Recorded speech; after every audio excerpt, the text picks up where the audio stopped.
네, 하나님의 말씀은 신약성경 로마서입니다. 로마서 2장입니다. 로마서 2장 17절에서 29절에 있는 말씀입니다. 제가 가진 성경으로 신약성경 241페이지입니다. 제가 한 절 읽고 여러분들 한 절 읽고 교독하도록 하겠습니다. 유대인이라 불리는 내가 율법을 의지하며 하나님을 자랑하며 율법의 교훈을 받아 하나님의 뜻을 알고 지극히 선한 것을 분간하며 맹인의 길을 인도하는 자여 어둠에 있는 자의 빛이요 율법에 있는 지식과 진리의 모본을 가진 자로서 어리석은 자의 교사요 어린아이의 선생이라고 스스로 믿으니 그러면 다른 사람을 가르치는 내가 내 자신은 가르치지 아니하느냐? 도둑질하지 말라 반포하는 내가 도둑질하느냐? 가늠하지 말라 말하는 내가 가늠하느냐 세상을 선생이 여기는 내가 신전물건을 도둑질하느냐 율법을 자랑하는 내가 율법을 범함으로 하나님을 욕되게 하느냐? 기록된 바와 같이 하나님의 이름이 너희 때문에 이방인 중에서 모독을 받는도다. 내가 율법을 행하면 할례가 유익하나 만일 율법을 범하면 내 할례는 무할례가 되느니라. 그런즉 무할례자가 율법의 규례를 지키면 그 무할례를 할례와 같이 여길 것이 아니냐. 또한 본래 무할례자가 율법을 온전히 지키면 율법 조문과 할례를 가지고 율법을 범하는 너를 정죄하지 아니하겠느냐.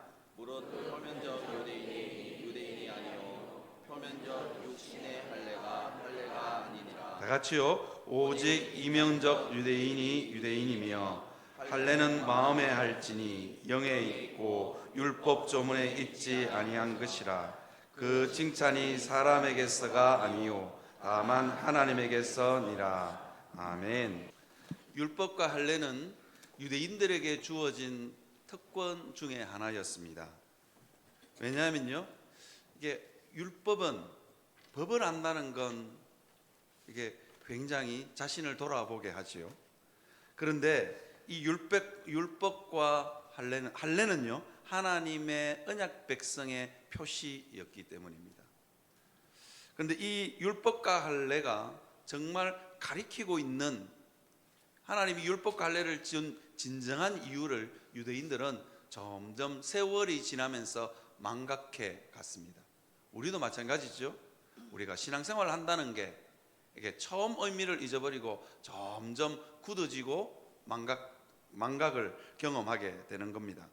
그래서 이 율법은요 하나님께서 이스라엘 백성들에게 죄를 깨달으라고 준 거예요.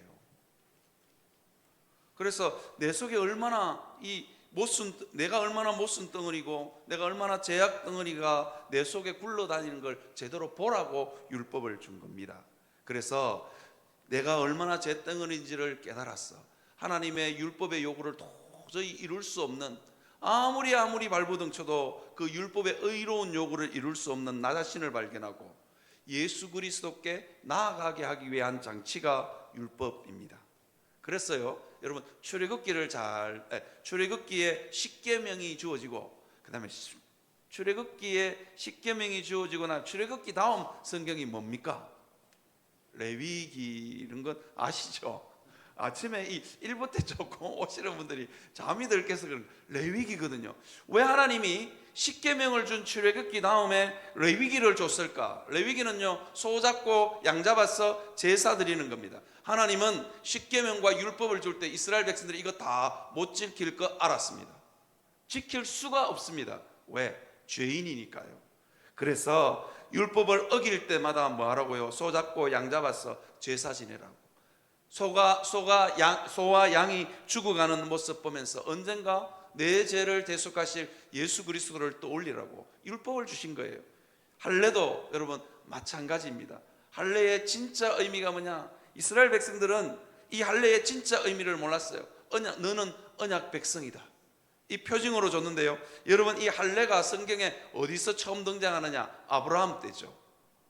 아브라함이 언제? 생생하고 힘이 있을 때가 아닙니다. 아브라함이 99세가 되었을 때에.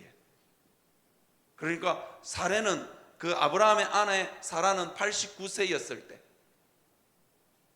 이게 할머니 아브라함의 몸이 완전히 죽었습니다. 여러분, 남자 나이 99세는 어쩌면 애를 낳을 가능성이 있을지도 모르겠어요. 맞습니까? 남자는 뭐 가능성이 있습니다. 그래도 99세는 불가능이죠. 그런데 그것보다도 여자인 사례가 89세 할머니였어요. 여기 우리 교인들 중에 89세 넘는 분 별로 없습니다. 그 89세 넘는 할머니, 완전히 애 낳을 가능성이 전혀 없는 그 할머니 할아버지에게 하나님이 나타나셨어요. 그리고는 뭐라고 이야기하시냐면, 아브라함아 할례를 행해라. 이 뜻이 뭐냐면, 너는 죽었다, 너는 구제불능이다, 너는 죽었다 깨어나도 애 못 낳는다, 이거 아니겠습니까? 구제불능인 나를 바라보면서, 그래서 할례를 행해라는 거예요. 그러면서 어떤 믿음의 고백을, 나는 할 수 없지만, 나는 구제불능이지만 하나님이 할 수 있다는 믿음을 가지는 장치가 뭐냐? 할례였습니다. 이게 할례를 준 진정한 의미입니다. 내가 구제불능이구나, 나는 아무 소망이 없구나, 그런데 하나님은 할 수 있구나. 이 믿음의 장치로 할례와 율법을 준 겁니다. 그런데 어느 순간 유대인들에게 이 할례와 율법은요, 자부심이 되고 우월감이 됩니다. 내가 좀 더 안다는 거죠. 그리고 하나님이 나를 사랑한다는 표징이 내 몸에 있다는 거죠. 다른 데 있는 것도 아니고 내 몸에 있습니다. 이건 변치도 않습니다. 그런데요, 이게 우월감과 자부심으로 바뀌는 순간 이 유대인들의 마음은, 유대인들의 양심은 마비되어져 갑니다. 여러분, 우리도 마찬가지입니다. 신앙생활에 어느 순간 나를 보면서 예수 그리스도가 보이지 않고 내 공로가 보이고, 그리고 내 자랑이 보이기 시작한다. 예수 그리스도 외에 자랑할 것이 내게 점점 생긴다. 내가 이 교회를 얼마 동안 섬겼는데, 뭐 이런 것들 있잖아요. 내가 어떻게 하나님을 섬겼는데부터 시작해서 예수 그리스도 외에 자랑할 것, 예수 그리스도 외에 우월감이 생기는 순간 우리의 양심은 점점 마비됩니다. 오늘 본문에 보면 유대인들이 이렇게 됩니다. 내가 율법을 의지하여 하나님을 자랑하고 지극히 선한 것을 분간할 줄 알게 되었습니다. 스스로 맹인을 인도하는 인도자요, 어리석은 자와 어린아이의 선생이라고 유대인들은 자기를 자부했습니다. 왜냐하면 율법을 알았기 때문입니다. 그런데 그 율법을 알고 그 율법에 대한 자부심이, 자기 자신에 대한 율법을 알고 있다는 자기 자신에 대한 자부심과 우월감에 빠져들면 빠져들수록 어떻게 되느냐? 이 유대인들의 마음은 점점, 양심은 마비되어져 갑니다. 자기 안에 죄가 있음에도 불구하고 보지 못한다는 거예요. 우리도, 예수 믿는 우리도 그럴 수 있다는 거예요. 늘 교회 와서 하나님 말씀 듣고 옳은 게 뭔지를 늘 배우고 늘 설교 듣고 그러다 보면요, 이게 옳은 걸 안다는 것만으로 우리는 착각합니다. 내가 우월하다고요. 그런데요, 진짜로 하나님 말씀대로 그 율법대로 한번 살아보려고 하면 내가 구제불능이라는 걸 압니다. 내가 얼마나 쇳덩어리고 얼마나 못순덩어리인 줄 압니다. 그래서 예수 그리스도의 십자가 앞에 나가서 엎드릴 수밖에 없는 존재가 나라는 걸 깨닫게 됩니다. 그런데 예수 그리스도의 십자가 앞에 나아가지 않으니, 그죠? 점점 우월감에 유대인들은 가득 차게 됩니다. 예수 믿는 우리도 마찬가지입니다. 어느 날 보면 우월감으로 가득 차서 저 사람보다는 내가 낫고, 너 모르는 건 나는 알고 있고, 뭐 그러면서 우월감에 빠지는 겁니다. 로마서 2장 21절 22절에 보니 2장 21절 22절에 보니까 그렇게 되어 있습니다. 다른 사람을 가르치는 내가 자신은 가르치지 않느냐. 여러분, 다른 사람을 가르치는 내가 자신을 가르치지 않을 때 그것만큼 추해보는 게 없습니다. 목사가 늘 설교단에서 설교하면서 설교대로 못 사는 목사만큼, 그죠? 설교대로 못 사는 목사만큼 참 보기 싫고 참 보기 싫을 때가 없잖아요. 저는 늘 여기에 대해서 경계합니다. 목사가 그러면, 하물며 목사가 그런데 성도가요, 늘 하나님의 말씀을 듣는 성도가 그 말씀대로 못 살았을 때 예수 믿는 사람이, 그죠? 이 소리 듣게 되어 있는 겁니다. 오늘 로마서 2장 21절 22절을 보니까 다른 사람을 가르치는 내가 내 자신은 가르치지 아니하냐, 도둑질하지 말라 반포하는 내가 도둑질하느냐, 간음하지 말라 말하는 내가 간음하느냐, 우상을 가증히 여기는 내가 신전 물건을 도둑질하느냐, 그렇게 되어 있습니다. 자기가 버젓이 죄를 범하고 있음에도 불구하고 전혀 양심의 가책을 느끼지 못합니다. 여러분, 무엇든지 간에 우리 마음 안에 있는 우월감은요, 우리의 양심을 마비하게 합니다. 그래서요, 뭔가 예수 그리스도 외에 뭔가 자랑할 게 있다, 내가 과거에도 옳았고 지금도 옳고 옳다는 생각이 들 때 여러분 정말 조심해야 됩니다. 앞으로도 옳다는 건 착각입니다. 그죠?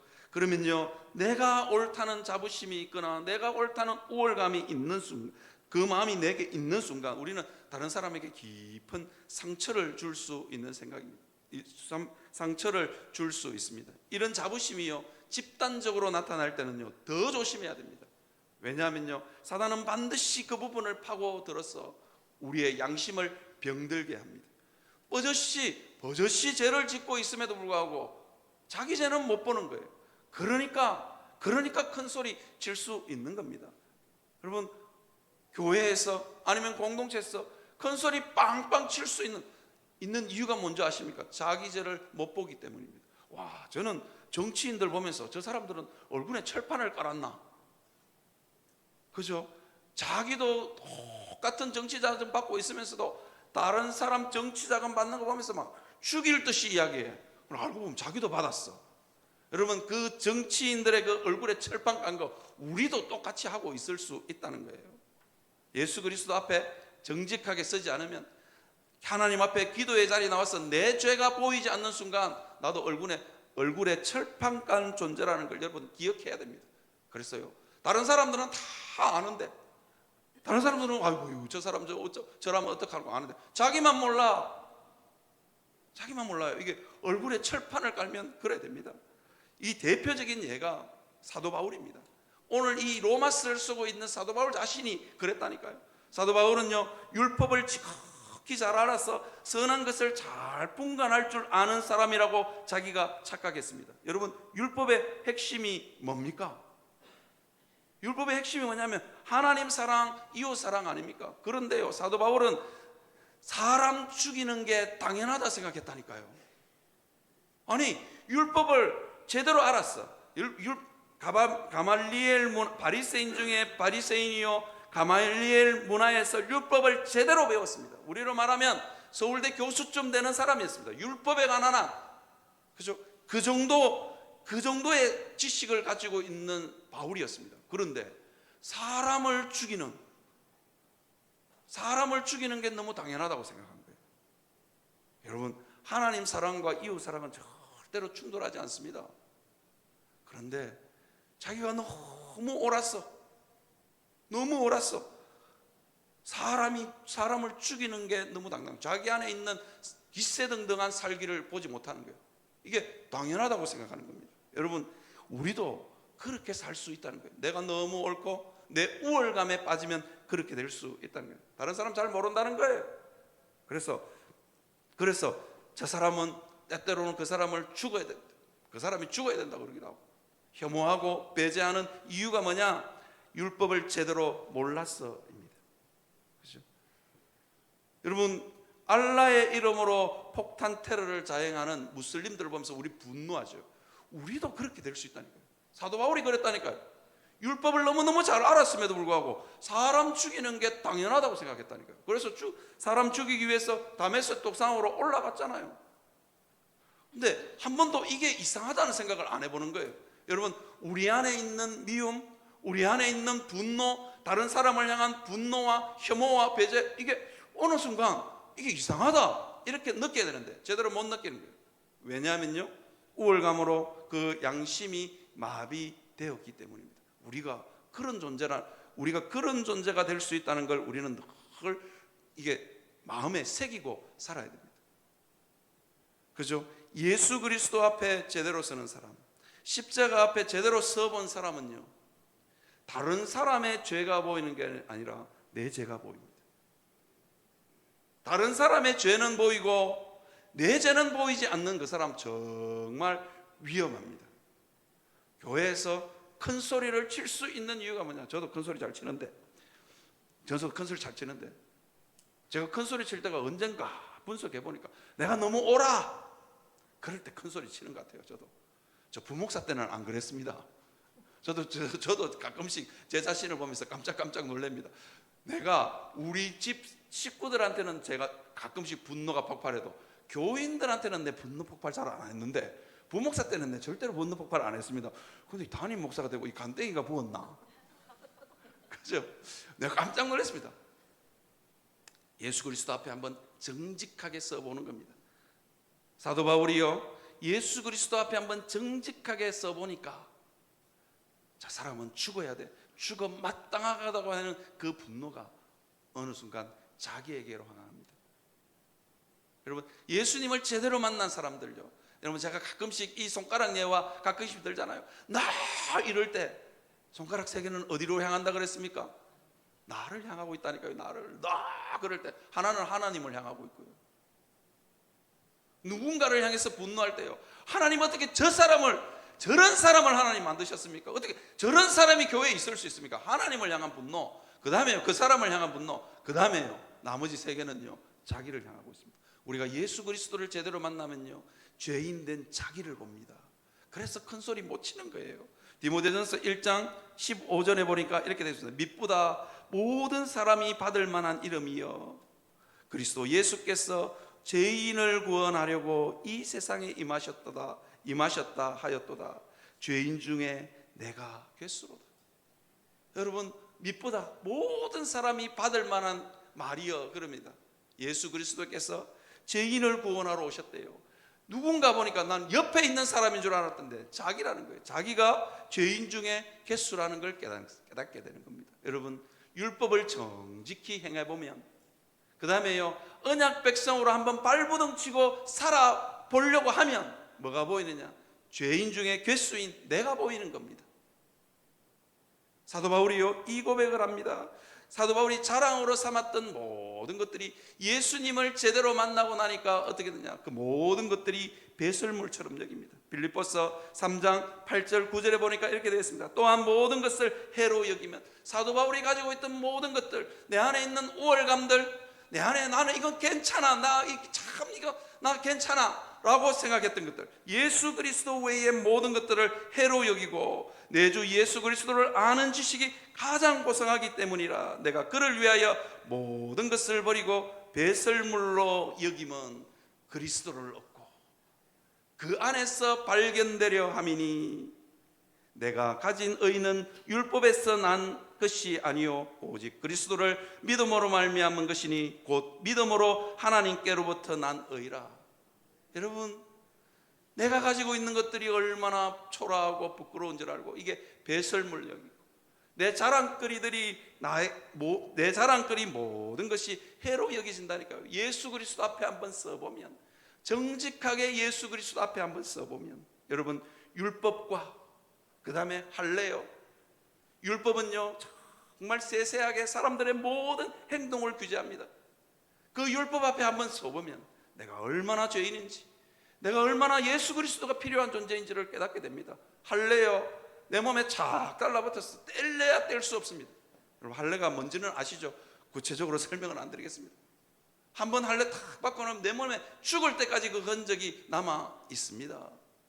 그래서 내가 언약 백성인데 이래 살아서 되겠나 하는 생각이 밀려올 때마다 우리는 어떻게 되느냐? 예수 그리스도 앞에 서게 됩니다. 예수 그리스도 앞에 서지 않으면, 기도의 자리로 나오지 않으면요 내 양심이 점점 마비됩니다. 그러면 큰 소리 친다니까요. 왜? 자기를 못 보니까요. 여러분, 하나님 앞에서 자기를 못 보면 뭐가 보이느냐? 내 눈에 덜보를 못 보면 다른 사람 눈에 있는 티끌은 보인다니까요. 그래서 큰 소리 치고 내 양심이 마비되면 마비될수록 어떻게 되냐? 다른 사람을 죽일 듯한 미움과 분노와 혐오를 가지고 있으면서 전혀 양심의 가책을 느끼지 않습니다. 그냥 죄와 더불어 먹고 마시고 살면서도 전혀 양심에 가책 없이 살아갈 수 있는 게 우리라는 거예요. 왜? 그 양심의 마비를 깨울 수 있는 유일한 방법은요, 예수 그리스도 앞에 서는 겁니다. 그래서 여러분, 정말로 기도의 자리에, 늘 하나님 말씀 자리에 여러분 설 수 있는 여러분들이 되시기를 주님의 이름으로 축원합니다. 누군가가 자꾸 미워지고 누군가를 향해서 주장하고 싶고 누군가를 향해서 큰소리치고 싶을 때마다 여러분 뭐라고요? 내가 예수 그리스도의 십자가 앞에 서지 않았다는 증거입니다. 예수 그리스도 십자가 앞에 서면요, 죄인인 내가 보이고 구제불능인 내가 보입니다. 내 코가 썩자인데 뭐 다른 사람 입댈 거 뭐 있겠어요, 그죠? 하나님 앞에, 예수 그리스도 앞에 늘 설 수 있는 여러분들이 되시기를 주님의 이름으로 축원합니다. 두 번째로 제가 여러분들과 나누고 싶은 것은요, 우월감은요, 하나님을 대적합니다. 우월감은 반드시 하나님을 대적하는 쪽으로 흐르게 되어 있습니다. 여러분, 왜 사탄이 되었는 줄 아십니까? 우월감 때문입니다. 하나님이 만든 피조물 중에, 하나님이 만든 천사들 중에 사탄은요, 꽤 괜찮은, 하나님 다음 버금가는 정도의 그 영광과 권세를 가지고 있었던 천사가 누구였냐? 사단이었습니다. 그가 우월감에 빠지자 어떻게 했냐? 타락하게 됩니다. 하나님을 대적하게 됩니다. 자기 위치를 망각한 거죠. 망각하기 시작합니다. 여러분, 자기 위치가 뭐냐? 피조물이라는 위치죠. 인생들도 마찬가지입니다. 인생들의 위치가 뭐냐? 죄인입니다. 죄인 중에 괴수가 우리의 위치입니다. 그런데 그것을 망각하는 순간 우리는요, 사단이 타락해서 하나님을 대적했던 것처럼 우리도 그럴 수 있는 존재라는 걸 여러분 늘 기억하셔야 됩니다. 우리가요, 하나님 앞에서 내가 얼마나 위험한 존재인지를 여러분 문득 깨닫는 게 정상적입니다. 제가요, 정말로 깜짝 놀랐다니까요. 내가 그래도 우리 가족들한테는 그러면 안 되는데, 가족들한테는 이게 이 분노 조절이 가끔씩 나오는데, 제가 깜짝 놀랐습니다. 용원암 교회 담임 목사로 오고 나서, 성도들에게도 이게 나오기 시작합니다. 내 지금 맛이 갔다네 지금. 그런 생각을 했습니다. 여러분, 이게 내가 얼마나 위험한 존재인지를, 여러분, 내 속에 잿덩어리가 있는데, 여러분, 내가 얼마나 위험한 존재인지를 알아야 합니다. 하나님의 말씀 앞에, 율법 앞에 내가 서보면, 내가 하나님의 언약 백성으로 내가 얼마나 모자라는지를 알면, 그죠? 알면 하나님을 대적하지 않습니다. 내가 얼마나 위험한 존재인지를, 여러분 정말 다 위험한 존재들이라니까요. 그걸 아셔야 됩니다. 그래서 때때로는요, 우리는요, 이 우월감 때문에 우리 영이 변질되기도 하고 우리 영이 변하기도 합니다. 그럼 변하고 나면요, 내가 어떤 일을, 무슨 짓을 하고 있는지 나도 몰라. 나는 하나님을 위해서 한다고 하는데 실제로는요, 아니라니까요. 우리 다 교회를 위해서, 교회 잘 되라고, 그죠? 교회 잘 되라고 하는 일인데 내가 무슨 짓을 하는지 몰라. 교회 잘 되라고 큰 소리 치는 사람 치고 교인들의 마음 가운데 상처 안 주는 사람 없어요. 담임 목사도 마찬가지입니다. 제가 진짜 깜짝 놀랐습니다. 그죠? 내가 위험한 존재인지를 알아야 됩니다. 그리고는 하나님을 위해서 한다고 생각해요. 하나님을 위하여, 하나님을 이름을 위하여 옳은 일을 한다고 착각합니다. 그런데요, 영이 변하면 그게 하나님을 대적한다니까요. 하나님을 모욕하는 일이라니까요. 로마서 2장 23절 24절에 보니까 율법을 자랑하는 내가 율법을 범함으로 하나님을 욕되게 하느냐. 그 다음에 24절에 기록된 바와 같이 하나님의 이름이 너희 때문에 이방인 중에서 모독을 받는도다. 여러분 한번 생각해 보십시오. 설교하는 제가 설교대로 못 살았을 때 얼마나 사람들로 하여금 손가락질을 받겠습니까? 그게 얼마나 하나님의 영광을 가리겠습니까? 그죠? 아무리 오라도요, 그죠? 고함 지르는 순간 그냥 끝장이더라고요, 목사는. 제가 그걸 뒤늦게 깨달았습니다. 여러분, 우리는 정말로 하나님 앞에서 위험한 존재들입니다. 하나님을 대적할 수 있고 하나님을 거스를 수 있는 존재라. 부지불식간에요. 우리 영이 어느 순간 변질해서 내가 뭔 짓을 하는지도 모르고 할 수 있는 존재라는 걸 여러분 기억하십시오. 내가 율법을 범함으로 하나님을 욕되게 하고 너희 때문에 이방인 중에서 하나님의 이름이 모독을 받을 수 있는 위험한 존재라는 걸 여러분 기억해야 합니다. 여러분, 히틀러의 나치즘에 유대인들을 수만 명을 죽였잖아요. 가스실에 넣어서 죽고 태워서 죽이고 유대인들을 엄청나게 많이 죽였습니다. 어마어마한 숫자들을 죽였습니다. 그런데요, 이 히틀러의 나치즘에 여러분 독일 기독교가 깊숙이 개입되어 있다는 거 아십니까? 이게 자꾸만 히틀러의 나치즘에 독일 기독교가 여기에 깊숙이 개입했다는 걸 자꾸 기독교 역사에서 자꾸 빼요. 이거 빼면 안 됩니다, 진짜. 히틀러의 나치즘에서요 그렇게 혹독하고 무자비한 그 나치즘의 이론적 배경을 누가 제공했냐? 독일 교회가 제공했다니까요. 이게 유태인들에 대한, 그 당시 전 유럽에는 유태인들에 대한 시기와 질투가 있었습니다. 이유가 뭐냐? 유태인들은 어디를 가나 돈을 잘 벌어요. 누구처럼 말이죠. 어디만 투자하면 막 돈을 너무 잘 벌어. 그러면 배가 아프잖아요. 사촌이 땅 사면 배 아픈 게 당연한 겁니다. 유태인들은요 어디를 가든지 얼마나, 그리고 좀 유태인들은 지독하기도 했습니다. 어디를 가나 돈을 잘 벌어. 머리도 좋아. 노벨상을 삭스리해. 그러니까요 이 독일에 있는 기독교인들이 뭐라고 이야기하냐? 독일에 있는 기독교인들이 아리안족의 피는 신성하고 유대인의 피는 악하다라고 이 이론적 기반을 제공합니다. 그 유대인들의 피가 악하다고 말할 수 있었던 이유가 뭐냐면, 유대인들이 예수 그리스도를 십자가에 못 박지 않았느냐, 우리 독일인들은 못 박지 않았다는 거예요. 이게 아리안주의입니다. 그 이론적인 배경을 제공합니다. 그랬어요. 얼마나 많은 유태인들을 죽였는지 모릅니다. 홀로코스트 여러분 잘 아시죠? 이게 집단 광기의 역사로 드러납니다. 그렇게 죽이고도 전혀 독일 교회는 양심의 가책이 없었습니다. 거기에 반기를 든 사람이, 그 집단 광기에 반기를 드는 사람이 여러분 본헤퍼입니다. 본헤퍼. 고백교회라고, 독일의 고백교회라고. 거기에 반기를 들다가 본헤퍼는 결국 처형돼서 죽거든요. 여러분, 우리가 얼마나 무자비한 존재인지를 깨달아야 됩니다. 우리가 우리 영이 변질되는 순간 우리가 얼마나 위험한 존재고 우리가 무지막지한 일을 할 수 있다는 걸 여러분 기억하셔야 됩니다. 제가 이야기했잖아요. 정상적인 그리스도인은 가끔씩 자기 자신을 보면서 깜짝 놀라는 사람이 정상적입니다. 신앙생활을 했는데 오래 했는데 나 자신 때문에 한번 놀래본 적, 내 안에 이런 모습이 있었다는 말이야, 내 안에 이런 잔인함이 있었단 말이야, 내 안에 이런 못된 모습이 있었단 말이야. 가끔씩은 놀라셔야 됩니다. 안 놀라는 건요 예수 그리스도의 십자가 앞에 정직하게 안 선 거예요. 정직하게 서보면 안다니까요. 너무 옳았어.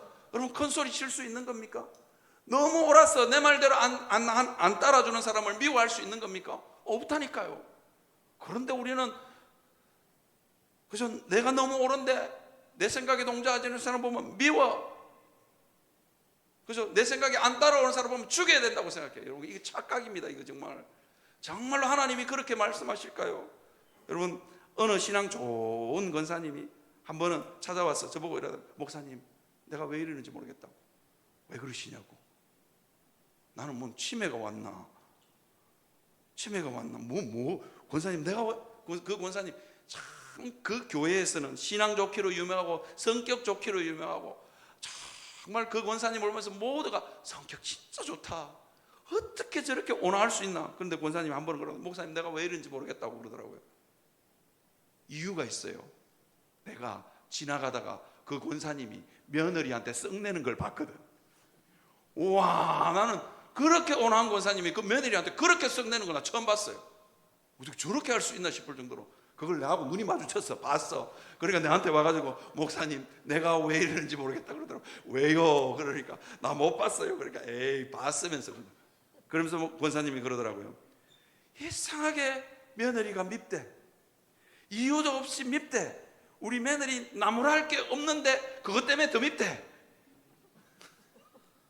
학벌도 좋고 많이 배웠고 성격도 좋고 부유한 집안에서 살아가지고 부유한 집안에서 살아서 어두운 데도 없고 어디 뒤틀린 데도 없고 너무 좋다. 사람들이 볼 때 다 괜찮은 며느리인데 괜찮아서 밉다는 거야. 이야, 그래서 그 원사님 그러더 내가 왜 이러는지 모르겠다고. 자기도 모진 시집살이 살아가지고 그 시어머니처럼 안 살겠다고 굳게 시어머니를 욕하면서 굳게 했는데 욕하면서 배운 거예요. 어느 날 자기 안에 며느리가 밉더래요. 이유도 없이 밉고 며느리 잘하면 더 밉고. 그죠? 그러면서 권사님 그러더라고요. 내가 왜 이러는지 모르겠다고. 여러분 가끔씩 아무리 신앙이 좋아도요, 아무리 말씀으로 자기를 무장해도요, 예수 그리스도 십자가 앞에 서보면 내 안에 숨겨진 내 모습 때문에 가끔씩 깜짝깜짝 놀라셔야 됩니다. 그게 없으면요 죽은 믿음입니다. 상담하시는 분이나 정신과 의사들은요 의무적으로 서로 정신분석을 해주거나 서로 상담을 합니다. 이유가 뭐냐면요 자기도 모르게 자기 마음이 뒤틀릴 수 있기 때문입니다. 그러면요 상담하는 모든 사람들에게 그 이상한 뒤틀린 이상한 그 정신 세계가 전달되기 때문입니다. 그래서 언제나 서로 크로스 체킹해 줍니다. 예수 믿는 사람이 자기 안에 뒤틀린 자기 재성이 있다는 걸 어떻게 발견하느냐? 그죠? 십자가 앞에 서봐야 됩니다. 십자가 앞에 서봐야 됩니다. 여러분, 내 안에 있는 미움, 내 안에 있는 분노, 내 안에 다른 사람을 향한 혐오, 그거요 하나님 앞에 정당하지 못합니다. 내가 우월하다고 생각하기 때문에, 내가 공로가 있다고 생각하기 때문에 분노하는 겁니다.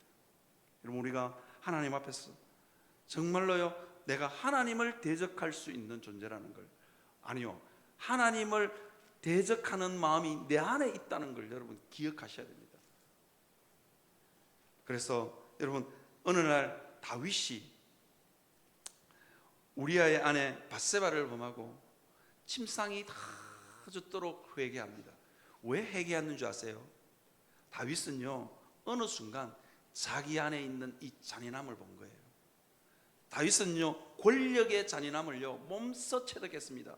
자기 장인어른이 굉장히 비정하게 자기를 10년 동안 죽이려고 쫓아다녔던 그 비통의 세월을 기억합니다. 그때도 그 수없이 도망을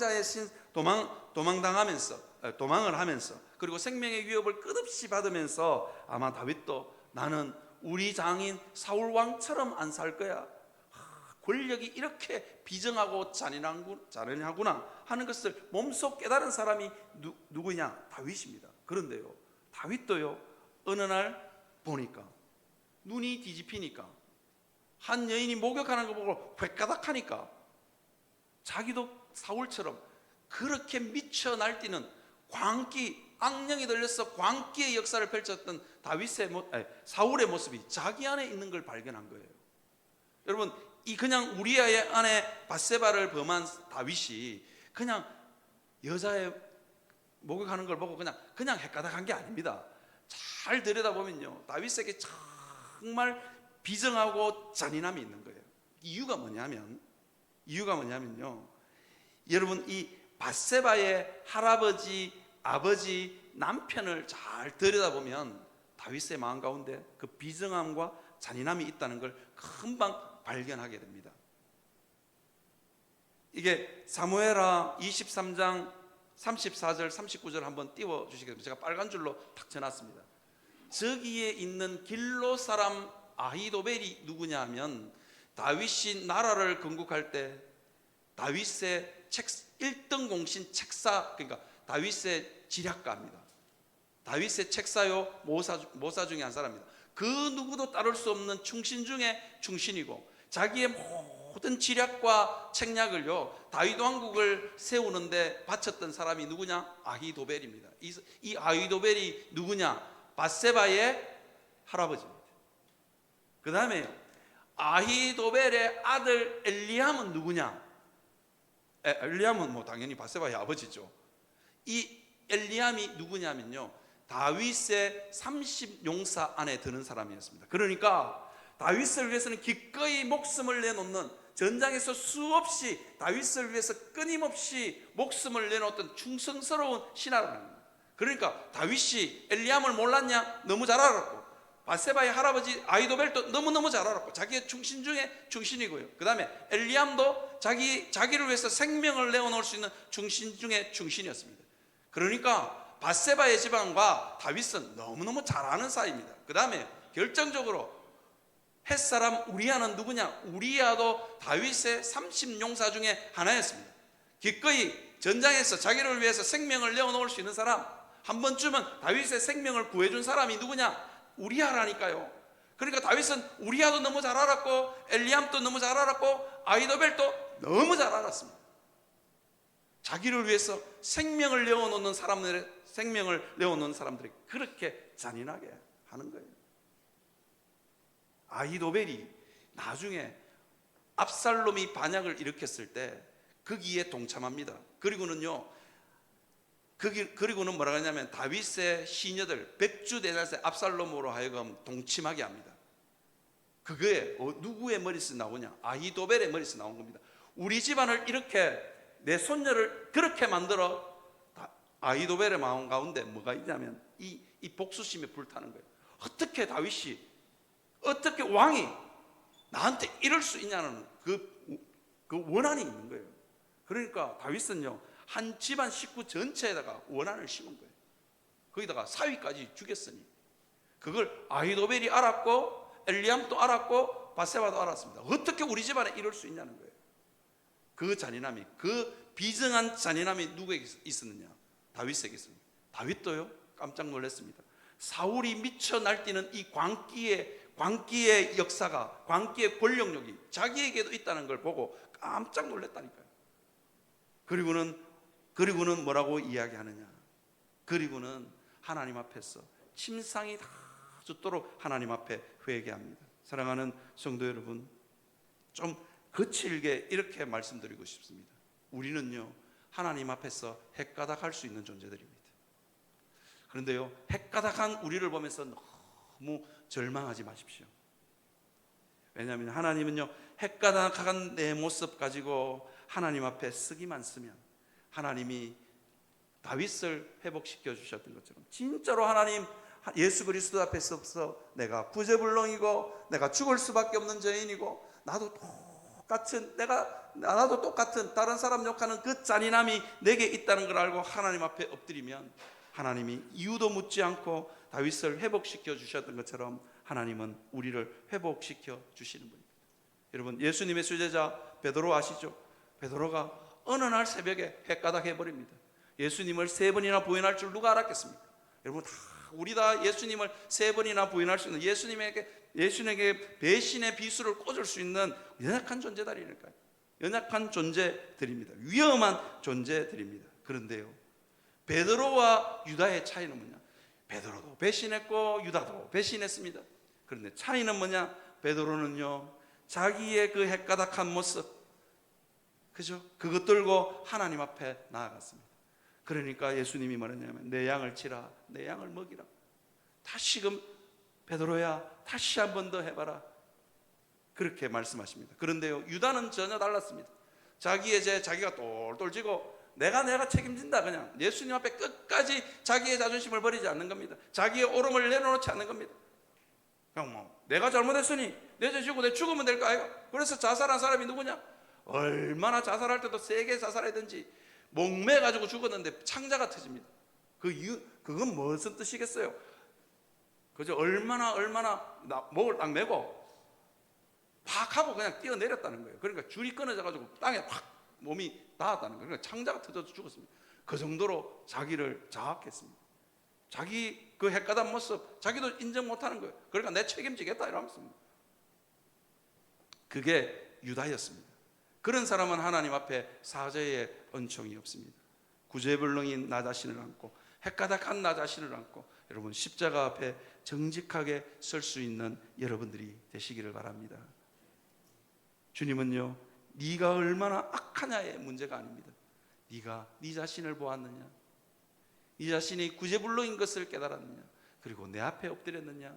그러면요, 주님이 어떻게 하시느냐? 우리를 새롭게 하시고 그 죄악을 이길 수 있는 힘을 누가 공급해 주느냐? 하나님이 공급해 주십니다. 사람들은 다 너는 안 돼, 너는 구제불능이야. 그런데 하나님은 그렇게 말씀하시지 않습니다. 구제불능인 걸 알았니? 그래서 너 지금 내 앞에 엎드렸니? 다시 한 번 더 해봐. 내가 힘을 줄게. 내가 너에게 새 마음을 줄게. 그렇게 말씀하시는 분입니다. 그래서요, 할례는 마음에 할지니라, 이 말이 그 말입니다. 하나님 앞에 엎드리면 성령께서 우리에게 우리 자신을 새롭게 할 힘을 공급해 주십니다. 그래서요, 우리가 의롭게 되는 것 우리의 자랑이 아니고 하나님의 자랑이 되는 것입니다. 하나님이 다 하셨다는 거예요. 이래 구제불능인 나를 하나님이 하셨다는 거예요. 여러분, 아브라함이 100세의 아들을 다 낳고 내가 잘했어, 그렇게 안 했잖아요. 내가 건강 음식, 내가 정력에 좋은 것들 많이 먹었어, 그래. 그렇게 안 했습니다. 100세 된 아들을 다 안고는 하나님, 하나님 아니겠습니까? 하나님. 그렇죠? 여러분들의 삶 가운데 구제불능인 여러분들을 안고 품으시는 그 하나님을 만나심으로 여러분의 인생, 여러분의 마음, 여러분의 입술에도 하나님 하는 탄성이 터져 나오시는 여러분들이 되시기를 주님의 이름으로 축원합니다.